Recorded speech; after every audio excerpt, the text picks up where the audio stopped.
Hello friend, मैं Rakesh Roshan learn tech to tech channel से। और ये मेरा एमसी एंट्रांस के कंप्यूटर सेक्शन का नेक्स्ट वीडियो है, जिसमें आज हम लोग देखेंगे कि किसी भी बेस या किसी भी रेडिक्स के नंबर सिस्टम का कैलकुलेशन कैसे हम करेंगे। तो चलिए स्टार्ट करने से पहले जस्ट मैं आपसे रिक्वेस्ट करता हूं कि अगर अभी तक आपने मेरे चैनल को सब्सक्राइब नहीं कर रखा है तो सब्सक्राइब कर लिया, बगल में जो बेल से जरूर क्लिक करें, जिससे मेरे जितने भी नए वीडियोस हैं उनका नोटिफिकेशन आपको मिलता रहे। तो चलिए स्टार्ट करते हैं।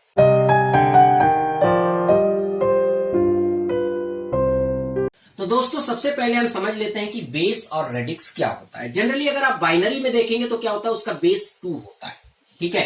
ऑक्टल में देखेंगे तो उसका बेस 8 होता है, और हेक्साडेसिमल में देखेंगे तो उसका बेस जो है 16 होता है, और डेसिमल में देखेंगे तो उसका बेस जो है 10 होता है, और इसी को हम रेडिक्स भी बोलते हैं। तो 2 अगर होता है तो यहां पर आप 0 और 1 ले सकते हैं। 8 होता है तो आप 0 से 7 ले सकते हैं। 16 होता है तो आप 0 से 15 ले सकते हैं। पर चूंकि 9 के बाद आप डिनोट नहीं कर पाएंगे, तो यहां पर 9 के बाद यूज होता है A, B, C, D, E और F। उसी तरह अगर बेस 10 है तो हम 0 से 9 तक यूज करते हैं। और जनरली जो है इसका कैलकुलेशन आप कर लेते हैं, और इसके लिए हम अलग से वीडियो बना रखे हैं, ठीक है। इससे पहले जो मैंने वीडियो पब्लिश किया था वो बाइनरी, ऑक्टल, हेक्साडेसिमल, अरिथमेटिक का ही था। बट सपोज दैट आपको कुछ ऐसे क्वेश्चन आए जिसका बेस 6 है, जिसका बेस 4 है, ठीक है, और यहां पर भी कुछ इस तरह के आपके क्वेश्चन आए, और यहां पर बोला जाए कि एक्स का वैल्यू आप निकालिए, क्योंकि जनरली इसी तरह के क्वेश्चन जो है एमसी एंट्रांस में पूछे जाते हैं। तो आज हम लोग इस वीडियो में यही डिस्कस करेंगे। आज जिस तरीके से मैं यहां पर कैलकुलेशन करूंगा, वो फॉर्मूला आप किसी भी बेस में अप्लाई करेंगे तो वो उसके लिए एप्लीकेबल होगा। तो चलिए इसको हम सम करते हैं। तो 4 और 5 क्या हो गया, 9। अब यहां पर 9 तो आप लिख नहीं सकते हैं, क्योंकि चूंकि इसका बेस 6 है तो मैक्सिमम आप 5 लिख सकते हैं। तो आपको क्या करना है कि जब भी किसी नंबर का सम, ठीक है, 5 से ऊपर जाता है तो आपको उसके बेस से डिवाइड करना है। तो इसका बेस क्या है, 6, तो 6 से आप डिवाइड करेंगे तो 6 1 जा 6, तो रिमाइंडर क्या आया, 3। तो आपको यहां पर लिखना है 3, और ये जो क्वोशेंट आएगा इसको आपको ऊपर लिख देना है। फिर 2, 3 और 1 4, तो कोई दिक्कत नहीं है, 0 से 5 के रेंज में आ रहा है 4, तो हम एज इट इज लिख देंगे। 5 2 7, अगेन ये 5 से ऊपर है तो आपको इसको डिवाइड करना पड़ेगा 6 से। तो 7 को अगर 6 से डिवाइड करेंगे तो 6 1 जा 6, और यहां पर रिमाइंडर क्या बचा, 1। तो यहां पर 1 आएगा। अब क्वोशेंट 1 है और इधर कुछ भी नहीं है, तो यहां पर 1 आ गया। तो इसका रिजल्ट क्या हो गया, 1 1 4 3। तो आपको बस क्या करना है कि जब आप सम करेंगे और उसका रिजल्ट 5 से ऊपर आएगा तो आपको 6 से डिवाइड करना है। जो रिमाइंडर आएगा आपको उसको नीचे रखना है, और जो क्वोशेंट आएगा उसको ऊपर ऐड करने के लिए आपको रख देना है, मतलब वो कैरी हो जाएगा। चलिए उसी तरह हम इसको देखते हैं। 3 + 2 5, पर इसका बेस क्या है, 4 है। तो 4 है तो इसका मतलब मैक्सिमम आप क्या, कौन सा नंबर ले सकते हैं, 3 ले सकते हैं। तो 5 तो आप नहीं लिख पाएंगे, तो आपको क्या करना पड़ेगा, इसका जो बेस है 4 से 5 को डिवाइड करना पड़ेगा। तो 4 1 जा 4, तो रिमाइंडर क्या बचा, 1 बच गया।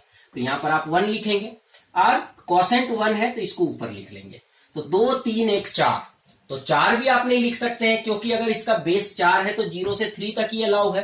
तो 4 आ गया, तो फिर से आप क्या करेंगे, 4 से 4 को डिवाइड करेंगे, तो 4 1 जा 4, तो यहां पर क्या आएगा, 0 आएगा। तो यहां पर आपको 0 लिखना है, और जो क्वोशेंट 1 आया वो यहां पर कैरी हो जाएगा इसके ऊपर। 2 3 और 1 4, अगेन 4 आ गया।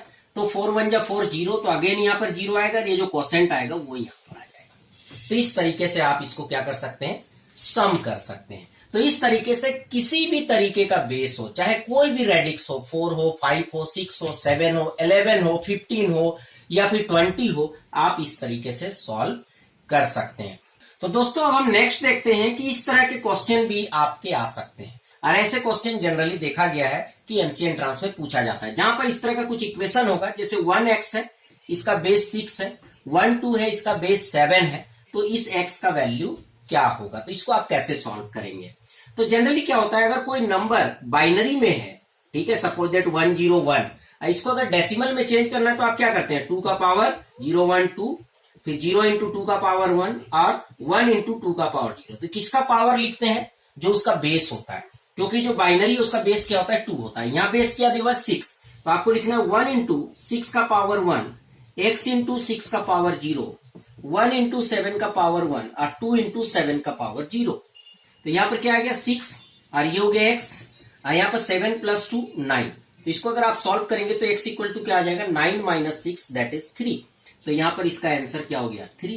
तो इस तरह से आप सॉल्व कर सकते हैं। बट अगर आपको नॉलेज नहीं है बेस का, ठीक है, कि किसी भी बेस के नंबर को हम कैसे कन्वर्ट करेंगे डेसिमल में, तो फिर आप कंफ्यूज हो जाएंगे। क्योंकि जनरली बच्चों को बाइनरी का तो आता है, ठीक है, बाइनरी के केस में खट से कर देंगे, ठीक है, पर जैसे ही उसको 6, 7 या 5 ऐसा कोई नंबर दिखेगा तो वो कंफ्यूज हो जाते हैं कि इसको हम कैसे करेंगे। तो दोस्तों आई होप कि अब आपको समझ में आ गया होगा कि चाहे कोई नंबर किसी भी बेस में दिया हो, किसी भी रेडिक्स में दिया हो, आप आराम से उसका कैलकुलेशन कर सकते हैं। तो चलिए फ्रेंड, आई होप कि आपको वीडियो अच्छा लगा होगा। अच्छा लगा तो लाइक करें, शेयर करें, कमेंट करें, और अगर अभी तक आपने मेरे चैनल को सब्सक्राइब नहीं कर रखा है तो सब्सक्राइब कर लिया, बगल में जो बेल आइकन जरूर क्लिक करें, जिससे मेरे जितने भी नए वीडियोस हैं उनका नोटिफिकेशन आपको मिलता रहे। Thank you and good bye.